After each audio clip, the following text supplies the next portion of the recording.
Hypersonic missile गिरते Ukraine का हथियार का डिपो तबाह हो गया। माना जा रहा है कि रूस को लगातार हो रहे नुकसान के बाद पुतिन ने सेना को हमला और तेज करने का आदेश दे दिया है।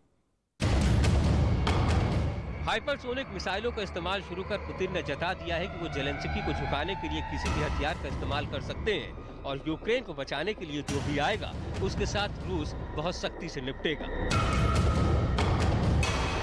हाइपरसोनिक मिसाइल सिर्फ रूस के पास नहीं है, चीन और अमेरिका के पास भी हाइपरसोनिक हथियारों की सबसे बड़ी अत्याधुनिक तकनीक मौजूद है। इसके अलावा जो देश इन हथियारों को विकसित कर रहे हैं वो है Bharat, Japan, Australia, France, Germany और उत्तर कोरिया। पुतिन के हाइपरसोनिक मिसाइलों के इस्तेमाल के बाद अमेरिका ने आशंका जताई है कि रूस यूक्रेन में परमाणु हमला भी कर सकता है। अमेरिकी सेना ने आशंका जताई है कि रूसी राष्ट्रपति पुतिन परमाणु धमकी का इस्तेमाल कर रहे हैं और एक नए परमाणु बम पर काम कर रहे हैं जो पश्चिमी देशों के रक्षा कवच को भी फेर सकता है। इससे पुतिन पश्चिमी देशों को भयानक नुकसान पहुंचा सकते हैं।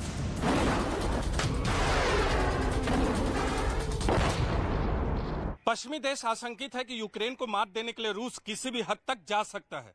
पुतिन बार बार इस बात को दोहरा भी चुके हैं कि यूक्रेन और रूस के बीच जो भी आएगा उसे बख्शा नहीं जाएगा। यही वजह है कि पश्चिमी देशों ने अब तक यूक्रेन को नो फ्लाई जोन घोषित नहीं किया, जबकि बार बार जेलेंस्की इस बात की अपील कर चुके हैं और नाटो तो पहले ही किनारा कर चुका है।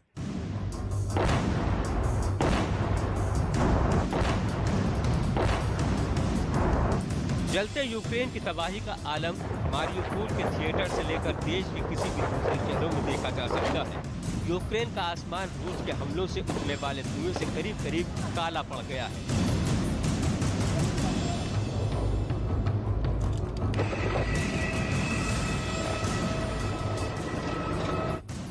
लाखों लाख लोग अब तक यूक्रेन से पलायन के लिए मजबूर हुए हैं। अमेरिका बार बार रूस को चेतावनी दे रहा है। अमेरिकी राष्ट्रपति जो बाइडेन ने चीन के राष्ट्रपति शी जिनपिंग से वीडियो कॉन्फ्रेंसिंग के जरिए यूक्रेन पर रूसी हमले और रूस पर प्रतिबंधों को लेकर चर्चा की। बाइडेन ने रूस को किसी भी तरह की चीनी मदद मिलने की स्थिति में अंजाम भुगतने की चेतावनी दी है।